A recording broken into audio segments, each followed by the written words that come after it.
Olá pessoal, tudo bem? Então, dando continuidade, ao tema que nós estávamos estudando no nosso último encontro, né, presencialmente, quer dizer, de modo híbrido, eu acho que é a terceira unidade da nossa apostila, não é isso? Então, nós estávamos falando justamente sobre uma possibilidade de abordagem de uma breve história da sexualidade humana. E se eu me recordo bem, nós estávamos, então, conversando sobre o conteúdo do tabu, né? E damos aí alguns exemplos, falamos das obrigações proibitivas que ajudam a evitar que a base instintiva, não presente em nós, humanos, o nosso corpo, domine, né, a nossa racionalidade. Por outro lado, falamos que o abuso do tabu também gera um comportamento neurótico, né?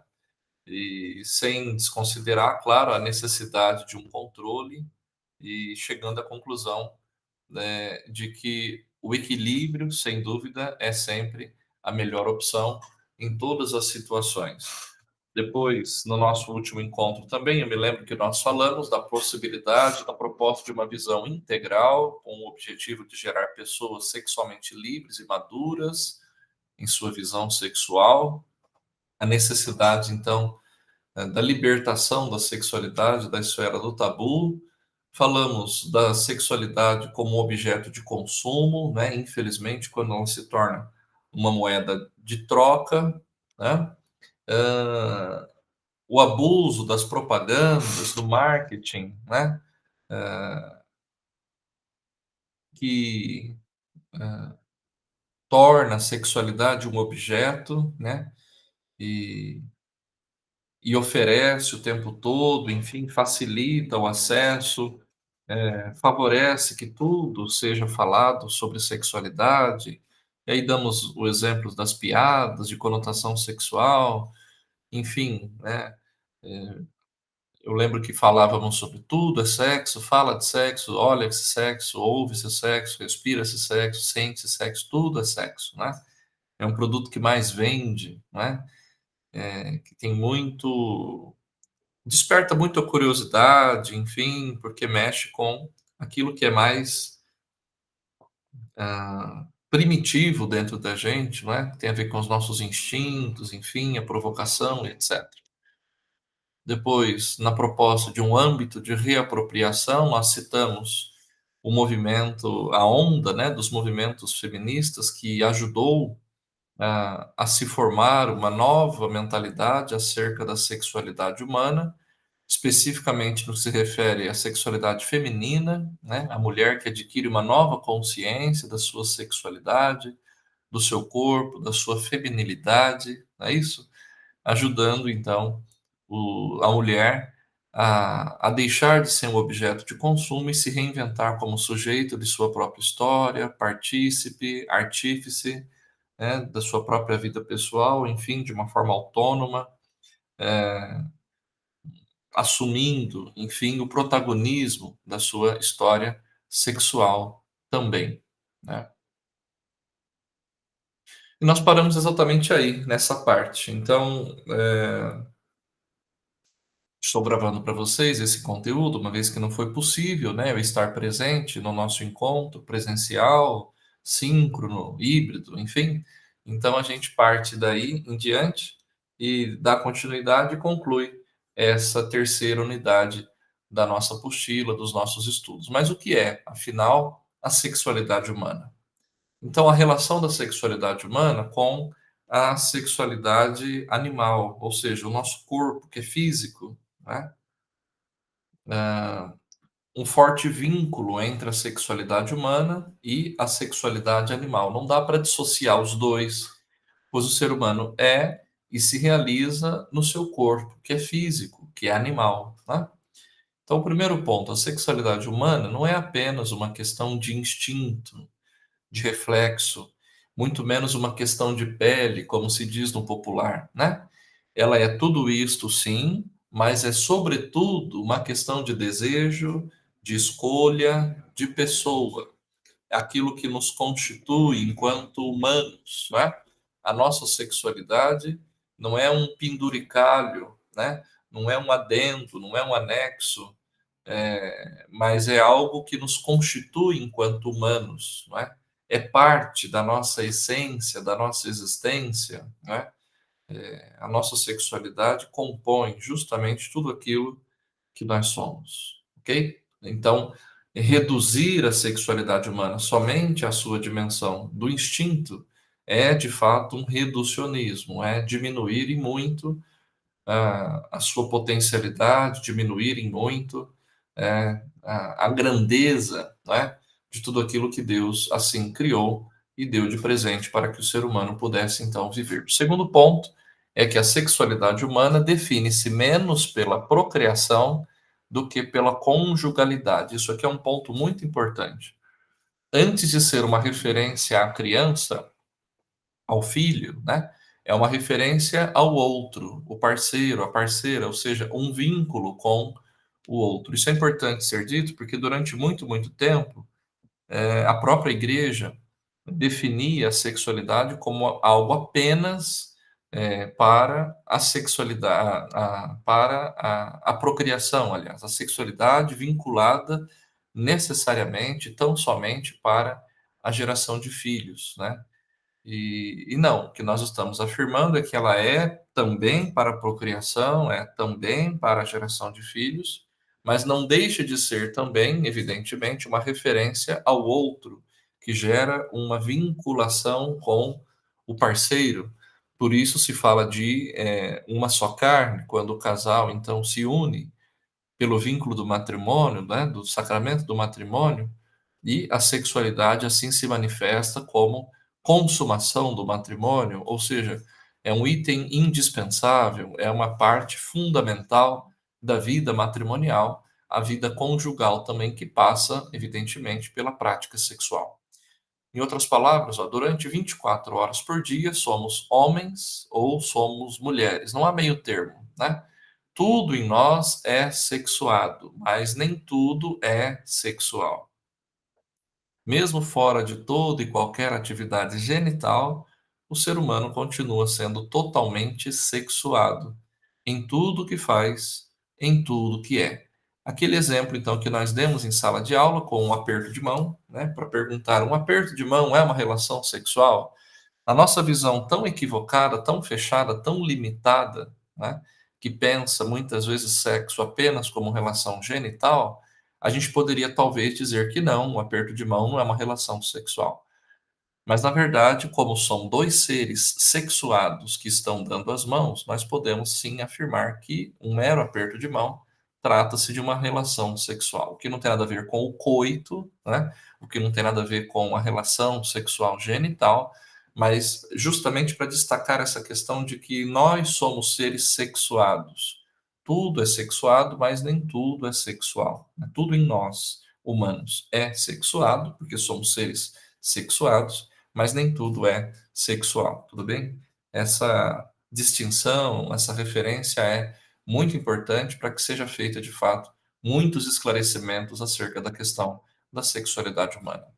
Por isso é que é importante essa afirmação também, eu acho que vale a pena. Ó, o principal órgão sexual do ser humano é o cérebro. Lá na apostila, eu acho que essa afirmação está ali numa notinha de rodapé, né?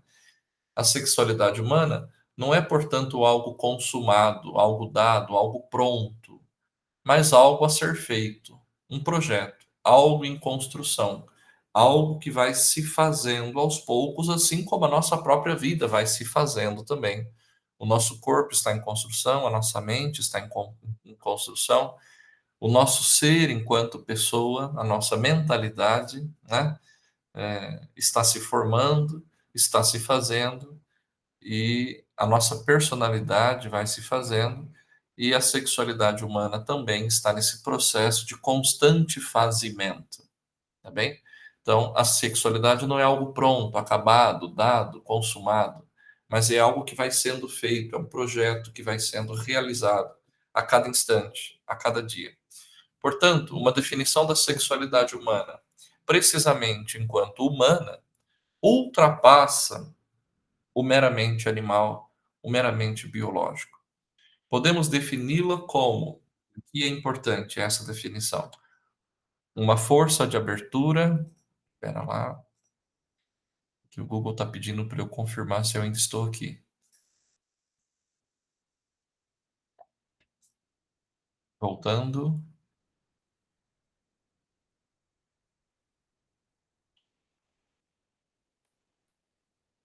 aqui, estávamos aqui.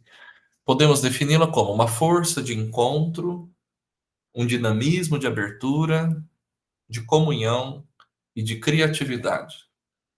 Então, se alguém nos perguntar, ora, qual a definição de sexualidade humana? Força de encontro, dinamismo de abertura, dinamismo de comunhão, dinamismo de criatividade. Aqui, uma definição clara, bonita, legítima, cristã, autêntica, né? Adequada de sexualidade humana. Tudo bem? Força de encontro, dinamismo de abertura, dinamismo de comunhão, dinamismo de criatividade. Ok? De acordo com os psicólogos, a sexualidade é o avanço do eu para um nós, aberto e em direção a uma terceira pessoa, nós, isto é uma díade aberta para a tríade. É um eu em comunhão com o tu que forma um nós. Tudo bem? A minha individualidade em relação com a sua individualidade, assim nós formamos uma família, o nós. Somos movidos por essa força de encontro do outro. Só encontramos nosso desabrochar e nossa autenticidade humana em nossos encontros com o outro, inscrito nessa linha de abertura, de comunhão e de criatividade. No ser humano, a sexualidade é criadora, criadora de cada um, criadora do casal, criadora dos seres humanos. A sexualidade humana sempre será essa força criativa, né? De si mesmo, do casal, dos seres humanos em si, da vida comum, né? Da felicidade que se constrói junto, na parceria, né? No companheirismo, né? Na autenticidade, na verdade, na transparência das relações. Passamos agora então para uma possível compreensão atual da sexualidade. Vamos ver se vocês concordam com essa visão, com esse ponto de vista. Eu digo na apostila: vivemos um grande desafio. A ciência evoluiu em todos os sentidos. O conjunto de conhecimento sobre a sexualidade que a humanidade contemporânea pode dispor enriqueceu-se sensivelmente nos últimos anos. Na área da sexualidade, a genética reprodutiva acabou sucumbindo à tentação de ser artífice da vida como Deus. Nesse afã, viola e desrespeita valores humanos e da própria natureza. O problema, então, é que o ser humano, avançando na genética reprodutiva, e isso é muito bom para ajudar, enquanto medicina, né, a favorecer a vida, defender a vida, promover a vida. O problema é quando o geneticista, né, o médico, o especialista lá, o cientista, resolve brincar de Deus, né? Por isso é que a igreja apresenta assim, sérias restrições em relação àquela situação de, de reprodução in vitro, né? Reprodução assistida. Né? A igreja não é totalmente contra. A igreja ela coloca uma censura justamente porque há um abuso nesse sentido, exatamente o que eu estou dizendo quando se resolve brincar de Deus. Nós sabemos muito bem que, com o avanço da genética reprodutiva atual, é possível simplesmente, na manipulação ali é, das células, né, que os pais escolham a cor do olho do filho, escolha a cor do cabelo, escolha é, aquela célula é mais saudável, com menos possibilidade de ter uma doença, porque hoje em dia, inclusive, já é possível identificar se aquela célula vai apresentar alguma deficiência, enfim. Então, eles vão manipulando, manipulando, escolhendo, e isso é tudo muito caro, evidentemente, né? Vai manipulando, escolhendo. O problema é que aqueles que não foram eleitos, aqueles que não foram escolhidos, né, para viver, é, para ser enxertados, eles são jogados fora, né? Então, há um crime que ali acontece de descarte, né, de vida humana, né? E nesse momento em que se manipulam as células humanas e se joga fora aquela que, enfim, não foi escolhida para viver, né? Então, esse é um grande desafio que a nossa sexualidade atual encontra também, né? O desafio da reprodução humana que passa, evidentemente, por esse desafio, né? Por essas questões. De um lado, os resultados da pesquisa biológica levaram a abandonar certas pré-compreensões negativas provenientes de um complexo de conhecimentos biológicos primitivos e limitados sobre a função da mulher na procriação, conferindo a ela, então, paridade e complementariedade a ambas as partes.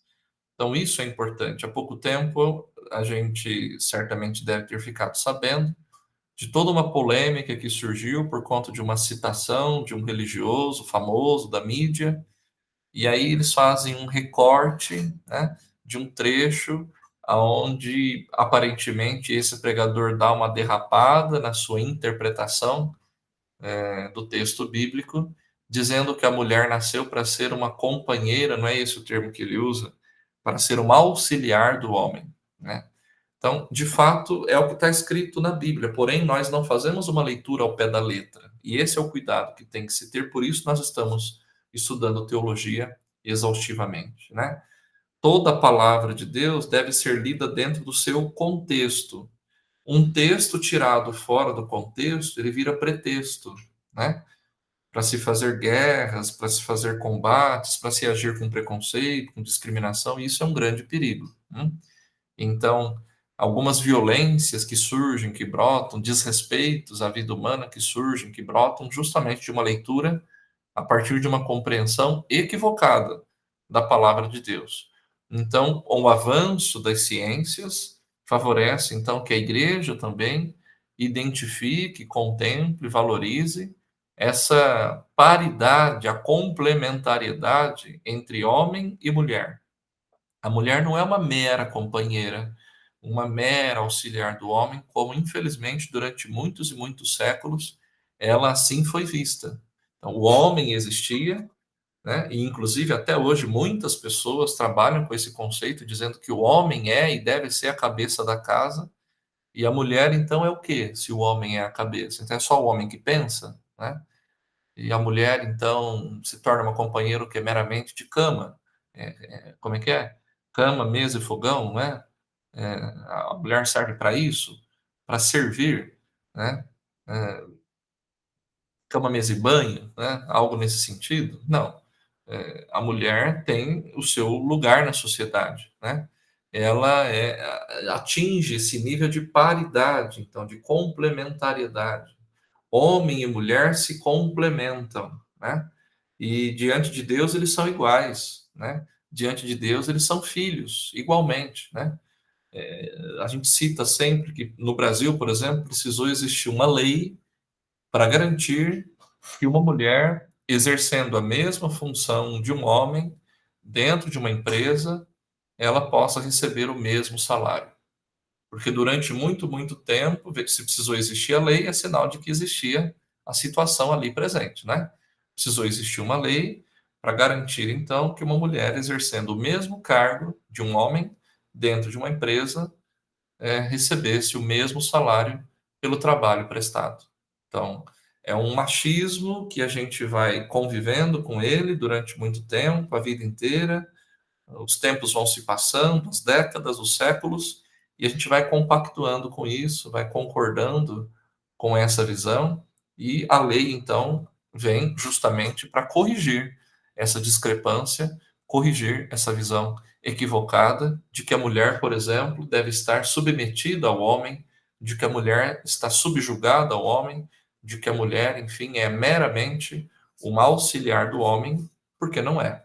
Cada vez mais ela ocupa o seu lugar, ela conquista o seu espaço, e isso na prática a gente sabe que já há muito tempo acontece, porque há muitas e muitas mulheres, mães de família, né, que já são a cabeça da casa há muito tempo, porque tem uma jornada dupla, tripla, cuida da casa, cuida dos filhos, trabalha fora, enfim, né, e desenvolve um trabalho muito bonito, inclusive dentro da igreja.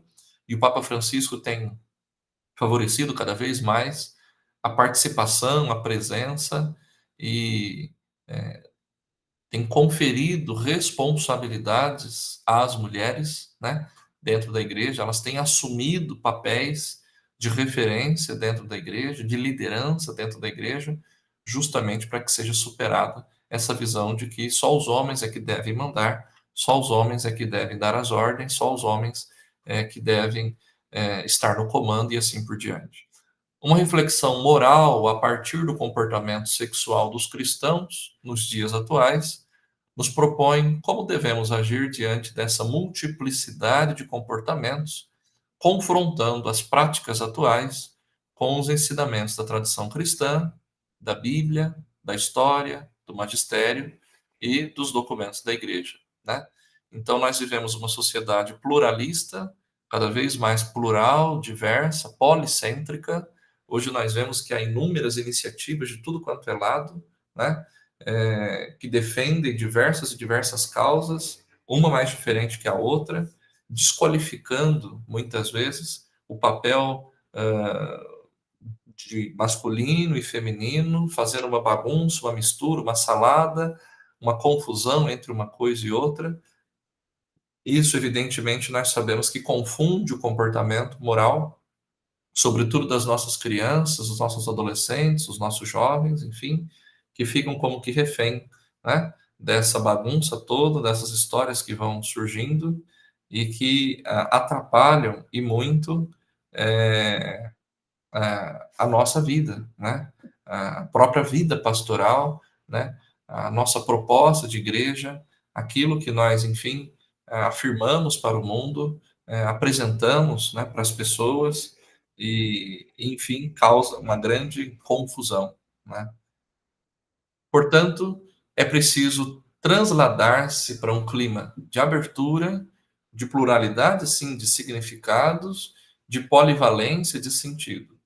A sexualidade humana supõe, expressa e realiza o mistério integral da pessoa. Isso nós temos que ter claro. Isso nós temos que ter presente, não perder de vista, né? Nós nos abrimos então para um clima justamente dessa pluralidade, os diversos sentidos que vão surgindo, as novidades que muitas vezes nos assustam, mas nunca perder de vista que a nossa sexualidade humana supõe, então, e expressa, realiza o mistério integral da pessoa. Todas as coisas são mistério. O humano é mistério, né?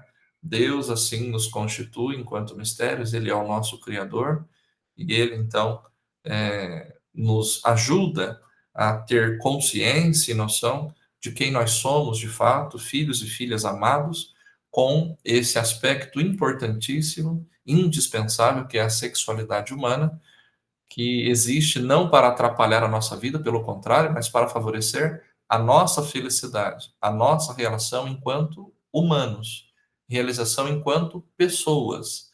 Somos de carne e osso, somos frágeis, somos limitados, não somos super-homens, super-mulheres, não temos sangue de barata, como se diz, né?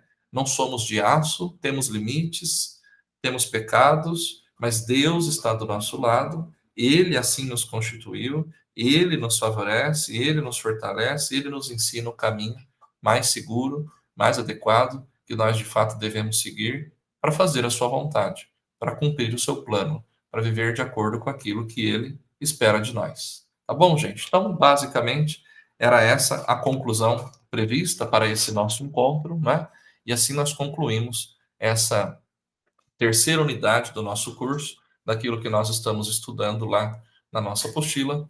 Semana que vem a gente dá continuidade, a gente avança mais um pouco nesse estudo que nós estamos fazendo, eh, nessa belíssima viagem, né, da história da sexualidade humana, abordando, né, estudando essa beleza que é o fenômeno da sexualidade humana. Na sequência, nós vamos ver aspectos biológicos da sexualidade humana e aspectos psicológicos da sexualidade humana, daquilo da qual ela é assim constituída, porque criada por Deus, num aspecto biológico, corporal, físico, e num aspecto também psicológico, né, que tem a ver também com as nossas emoções, com os nossos sentimentos. Por enquanto é isso. Eu agradeço a paciência de vocês. Até logo. Um abraço. Tchau, tchau.